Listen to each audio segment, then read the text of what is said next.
पाकिस्तान का नया बजट आ गया है और इसे देखकर तो लगता है कि जैसे आर्थिक संकट उनके लिए बस एक मजेदार गेम है। कुल कर्ज 270 अरब डॉलर के पार जा चुका है, लेकिन हमारे पड़ोसी मुल्क ने तय किया है कि पहले रक्षा फिर बाकी सब।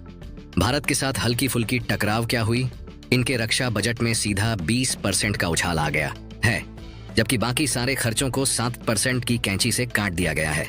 वाह, वित्त मंत्री मोहम्मद औरंगजेब साहब ने 62 अरब डॉलर का एक ऐसा बजट पेश किया है जिसे देखकर लग रहा है कि शायद वे किसी काल्पनिक दुनिया में जी रहे हैं। उनका कहना है कि अर्थव्यवस्था को स्थिर कर दिया गया है और अगले साल 4.2% की आर्थिक वृद्धि होगी।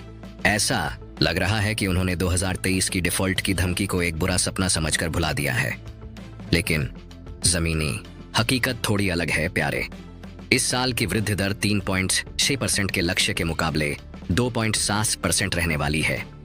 और जब बात दक्षिण एशिया की आती है तो हमारे पड़ोसी 5.8% की औसत वृद्धि के साथ दौड़ रहे हैं और पाकिस्तान अभी भी बस लंगड़ा रहा है। शायद ये लोग रेस में बाद में शामिल होने का प्लान कर रहे होंगे। अब जरा रक्षा बजट पर नजर डालिए। 9 अरब डॉलर सीधा सेना की जेब में और इसमें मिलिट्री पेंशन के 2.63 अरब डॉलर अलग से हैं, तो कुल मिलाकर 11.668 अरब डॉलर। भाई, जब इतनी बड़ी सेना पालनी हो तो बाकी चीजें तो पीछे छूट ही जाती हैं, है ना?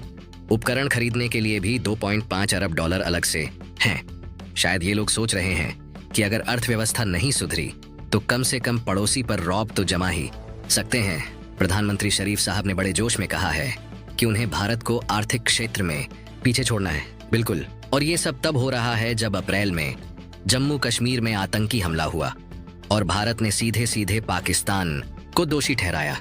लेकिन इन सब के बीच IMF ने पिछले महीने 2.4 अरब डॉलर की सहायता दे दी। अब IMF भी शायद सोच रहा होगा, चलो ठीक है, कुछ तो करें। वित्त मंत्री साहब ने यह भी कहा कि पाकिस्तान इंटरनेशनल एयरलाइंस का निजीकरण करेंगे, जो कि IMF का एक और सपना है। और हाँ, ब्याज दरें घटने से शायद विकास हो जाए, ऐसा सरकार का मानना है। लेकिन अर्थशास्त्री अभी भी कह रहे हैं कि भाई, केवल मौद्रिक नीति से काम नहीं चलेगा, IMF के सुधारों का बोझ अभी भी बहुत है। तो बस पाकिस्तान ने तय कर लिया है कि उन्हें अपनी अर्थव्यवस्था का DNA बदलना है।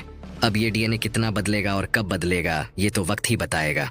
शायद तब तक हम बस बैठकर मुस्कुराते रहें और देखते रहें।